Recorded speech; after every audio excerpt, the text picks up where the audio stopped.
გენერალურ პროკურატურაში რომ მივედი, დამხვდა ესეთი სურათი, რომ თავიდან დაიწყეს გამოძიება ზვიად გამსახურდიას მკვლელობის საქმის და პარალელურად აი 93 წლის მოვლენების, 12-13 წლის მოვლენების, რაც ეხებოდა მხედრიონის და მაშინდელი გვარდიის და რაღაც ფორმირებები რო იყო მაგათ ჩასვლა სამეგრელოში. და გენოციდის საქმეს ეძახდნენ ამ საქმეს. მოკლედ ის ფაქტები, რაც მათ დააწიეს სამეგრელოს რეგიონს, მოკლედ რა. და ამასთან დაკავშირებით შეიქმნა საკმაოდ დიდი და ძლიერი საგამოძიებო ჯგუფი, რომელსაც წინვალე პიროვნება და გამომძიებელი რეზო ზარანდია ხელმძღვანელობდა. ეს ხო გენერალურ პროკურატურის განსაკუთრებით მნიშვნელოვანი სამართალ უფროსი გამომძიებელი, წინვალე ადამიანი. და დავიწყეთ მუშაობა. დაიკითხა საკმაოდ მრავალი მოწმე და მე მინდა აი ხაზგასმით თქვა ერთი რაღაც ხა დეტალებში არ შევალ ამ საქმის ბუნებრივია. მაგრამ როგორც გამომძიებელი მე მაშინაც ხმამაღლად ვაფიქსირებდი ამას და დღესაც ესე მივიჩნევ, რომ ეს არ იყო თვითმკვლელობა. რა გაძლევთ ამის მის საფუძველს? კი ბატონო, ამის მის საფუძველს მაძლევს რა? როგორც თქვენთვის ცნობილია, ის აბედისწერო გასროლა მოხდა სტეჩკინიდან. სტეჩკინის მარკის პისტოლეტი. სტეჩკინის პისტოლეტი არის საკმაოდ დიდი ზომის და მძიმე. თან ტყვის ტრაექტორია არის წასული ისე, რომ ანუ ნასროლია საფეთქელში და გამოსულია აი ყურის ქვედა მხარეს ტყვია. ანუ ტრაექტორია არის ზემოდან ქვემოთ. წარმოიდგინეთ ესეთი რაღაცა, საწოლზე ნახევრად წამომჯდარი, ზვიად გამსახურდია, იღებს ესეთ მძიმე იარაღს და ჩვეულებრივად კი არ ისვრის და იგავს თავს. ანუ ზევით წევს ხელს, რომ ტრაექტორია ზემოდან ქვემოთ უნდა იყოს და სროლის მერე მას იარაღი ხელში რჩება და მუცელზე უდევს იარაღი. როგორც რამაც მოწმეები ამბობენ, ეს არის გამორიცხული. ქართულად ალბათ დარტყმის ძალა, ხო ადაჩას რო ეძახიან. სტეჩკინს იმხელა დარტყმის ძალა აქვს, რომ გამორიცხული ამას ხელში იარაღი შერჩენობდა. აი ზღაპარია ესეთი, აი მილიონი საგამოძიებო ექსპერიმენტი რო ჩაატარო, მილიონ შემთხვევაში გაუვარდება ხელიდან. მიუხედავად იმისა, მე ასობით თვითმკვლელობის შემთხვევის ადგილზე ვარ ნამყოფი და ზუსტად ვიცი ეს როგორ ხდება.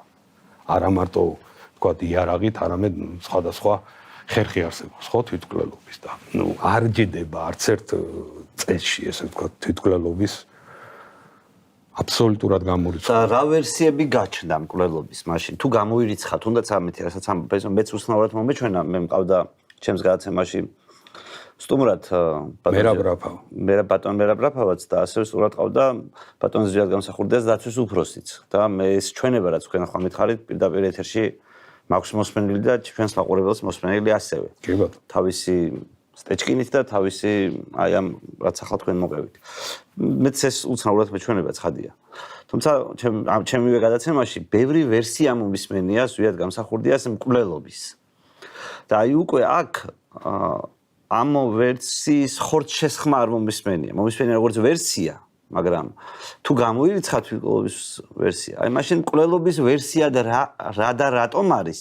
აი ამას უკვე ცოტა დამაჯერებლობა აკლია. განა იმას რომ ზოგადად მკვლელობა იყო, არამედ იმ კონკრეტულ ვერსიას. გეთანხმებით ბატონო იაგო და მას დამაჯერებლობა აკლია იმ მარტივი მიზეზის გამო, რომ ჩვენი საგამოძიებო ჯგუფი გააჩერეს და არ მიცეს გამოძიების წარმოების საშუალება. რას ნიშნავს გააჩერეს? ვინ გააჩერეს? გენერალურმა პროკურორმა. ვინ არის მაშინ გენერალური პროკურორი? უკვე ამ პერიოდში არის ზურა ადეიშვილი და ზურა ადეიშვილმა თქვა, რომ შეაჩერეთ გამოძიება. მოტივი? ალბათ პოლიტიკური. ხო, მაგრამ რატო შეიძლება ყოფილიყო პოლიტიკური მოტივი, როცა შეგიძლია ზარზე იმით გახსნა ზვიად გამსახურდიას მკვლელობის საქმე, ახალმოსულმა ხელისუფლებამ.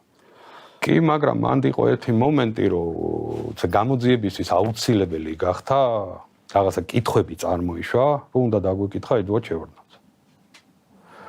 და ედუარდ შევარდნაძის დაკითხვაზე. რა უნდა ეთქვა ედუარდ შევარდნაძის? ანუ არ ვიცი ხა რა უნდა ეთქვა, მაგრამ კონკრეტული კითხვები იყო საგამოძიებო ჯგუფში, იყო მიღებული გადაწყვეტილება, რომ საგამოძიებო ჯგუფის უფროსი უნდა ასულიყო ყოფილ პრეზიდენტთან და დაესვა მისთვის ეს კითხვები, მაგრამ იქიდან გამომდინარე, რომ შევარდნაძეს მიცეს ხელშეუხებლობის გარანტია, ჩვენ უარი გვითხრეთ შევარდნაძის დაკითხვაზე და საერთოდ მოდი აღარ გვინდაო და შევაჩეროთ ეს საქმეო და ანუ ბრძანება გამოიცა, ეს საგამოძიებო ჯგუფი დაიშალა და ისე რა ვერსიები არსებობდა, თუნდაც ამ ჯგუფის შიგნით მე ბევრი ვერსია მომისმენია, მათ შორის ველგამსახურდია მოკლეს სენაკის აეროპორტიდან დაწყებული კიდე სხვა ვერსიები და რა ვერსიები იყო, რაც მუშავდებოდა თუნდაც?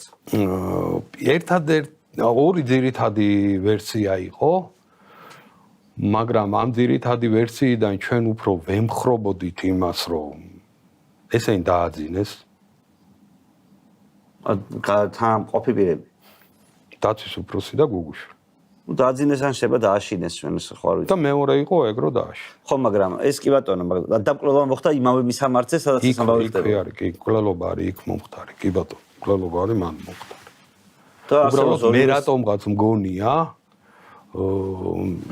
ეს არის ჩემი უბრალოდ აზრი, მე ამის მტკიცებულება არ გამაჩნია და ვერსად ვერ დავამტკიცებ, ეს არის უბრალოდ ჩემი აზრი, რომ გარეშე პირი არის შესული და მას ხავს მოგლო. ანუ არც ბესოს და არც დაცვის წევრებს გასროლა არ მოუხდენია. ეს არის ჩემი აზრი უბრალოდ. და რამე პირობითად თქვენს ამ აზრს რამაც წარმოშვა თქვენი ეს აზრი, გარდა ვერსიების და ვარაუდების, არის პირობითად ახალი კვალი, ახალი თმის ნიმუში ან რამე ამ საქმესთან დაკავშირებით? არა, ამის აი თქვენ თქვით რომ გაგვაჩერესო, პირობითად შევარდნაძე არ დავაკითხინესო. მე მაგალითად როგორც ამ შემთხვევაში შეიძლება თქვენ უფრო მეტი იცით ამ საქმეში და ეს კითხვებიც კარგად ესწრება. მე უბრალოდ ვერ წარმოვიდგენია შევარდნაძეს რა უნდა ეთქვა ამ საქმისთვის. შევარდნაძე ამ კვლევის შემსრულებელი არ იქნებოდა, დამკვეთი რო ყოფილიყო, დამკვეთი ვარო არ იტყოდა. ამიტომ ბატონო, აი ერთ კითხვას ეხლა რაც გამახსენდა, მოგახსენეთ და დაახლოებით ამდაგვარი კითხვები იყო. და ალბათ თქვენც მიხვდებით და მაყურებლისთვისაც მისახვედრი იქნება. იმ პერიოდში, როდესაც მიდიოდა გამსახურდიას დევნა და მას კვალში მიყვებოდა რამოდენიმე ჯგუფი, იმ პერიოდში არის დაფიქსირებული ესეთი ფაქტი, რომ ზუგდიდში შეიყვანეს რუსული სპეცდანიშნულების რაზმი ვიმპელი, რომელიც დაბანაკებული იყო ATS-ი ქვია. აი ტელეფონების ის რო არის რა. აი მაგის შენობაში იყვნენ დაბანაკებული. ანუ როდესაც მიდის სამოქალაქო ომი, ხო, სამეგრელოში. შესულია მაშინდელი სამთავრობო ჯარები, იგივე თავდაცვის მხედრიონი 1000 კიდე რაც იყო მაშინ. და მიდის მიზანმიმართული დევნა პირველი პრეზიდენტის. რატოა იქ რუსული სპეცდანიშნულების რაზმი? ვინ შეიყვანა? ბალტინის ჯარიც ხო იყო? არა, ბალტინის ჯარი ეს სხვა თემაა. ბალტინის ჯარი ფოთის აკვატორიიდან ისროდა გემიდან. არა, ეს იმინა რუსული ის იყო სპეცდანიშნულების რაზმი, ვიმპელ ესე ერქვა. ეს გამოძიებით არის დადასტურებული. ეს იმ პერიოდს ეხება, როცა ბალტინის ჯარია შესული და ბალტინთან ერთად ხო შეიძლება კიდევ ერთი რუსი იყოს დამატებული. ბალტინის ჯარი ერთი რუსული არ იყო, უკრაინული ჯარი იყო. ეს უკრაინის თავდაცვის სამინისტროს ნაწილი. ხო, მაგრამ რაღაცა თვალსაზრისით ხო რუსეთის კურთხებით. მაგივე არ ვიცი, ახლა მაგის მტკიცებას მე ვერ დავუშვებ. ყოველ შემთხვევაში ქართულ საზოგადოებაში მაინც ასეა, რომ რუსებს ხოვა შევარდნაძემ დახმარება. ხო, ზოგადად და ამიტომ მათ ეს უკრაინელ ეთნიკურ ეთნოს გამოაგზავნის ვიღაცას უკრაინაში განთავსებულ რუს სამხედროებს თუ ვიღაცა სხვას მაგას ხო პრინციპული მნიშვნელობა არ აქვს. დახმარება როგორც ჩემთვის არის ცნობილი, ვიღაცამ შეიძლება მაზეც გამართოს, მაგრამ დახმარება როგორც ჩემთვის არის ცნობილი, მაშინ თელი შევარდნაძის კრიტიკაც ეს იყო, რომ მან რუსების დახმარება გამოიყენა რაღაცაში. კი ბატონო, გეთანხმებით, ახლა მაგაში არის ლოგიკა. ეს პერიოდის ემთხვევა, მე ამიტომ დავსვი შეკითხვა. იმ პერიოდს ემთხვევა თუ ეს სხვა პერიოდია კიდე? არა რა, აი მე რასაც ვამბობ, ეს არის ზუსტად ის პერიოდი, როდესაც დეკემბრის ბოლო. ხო, როდესაც კვალში უდგანან ზვიად გამსახურდიას. და არ არის არც ერთი ფაქტი დაფიქსირებული, რომ ამ რუსულ სპეცდანიშნულების რომელიმე საბრძოლო მოქმედებაში მიიღო მონაწილეობა. ანუ სამთავრობო ჯარების გვერდით დახმარება და საბრძოლო მოქმედებებში არ იღებენ მონაწილეობას რა. ეს არის ალბათ ზვიად გამსახურდია მკვლელობამდე, ეს ფიქსირდება 1 კვირით, მაქსიმუმ 10 დღით ადრე. დეკემბრის თვეში, კი ბატონო. და არაფერი ამათ შესახებ, ამათ საქმიანობის შესახებ არაფერი არ არის ცნობილი, უბრალოდ ვიცით, რომ იყვნენ და ვიცით, სად იყვნენ დისლოცირებული.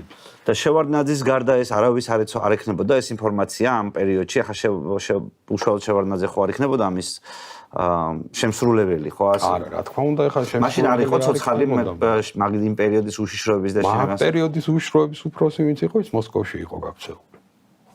იმას გიორგაძე, კი ბატონო. ხო და ნუ გარდა ამისა იყო კიდე რაღაც კითხვები, რადგან უშუალოდ შევარდნაძეს უნდა გაეცა პასუხი. მაგრამ ნუ მოგვიწია ისე რომ დავიშალეთ ჩვენ. დაიშალა ეს საგამოძიებო ჯგუფი და შეჩერდა მის მერე არც განახლებულა, არ მახსოვს ზუსტად შეაჩერეს თუ შეწყვიტეს გამოძიება. მე მეგონი კიდე ერთხელ იყო კოკო გამსახურდია რომ იყო ხელმძღვანელი საპარლამენტო კომისია რაღაცა. მაგრამ მაშინაც რაღაც ესეთი უცბად მორჩა ეს ამბავი. თითქოს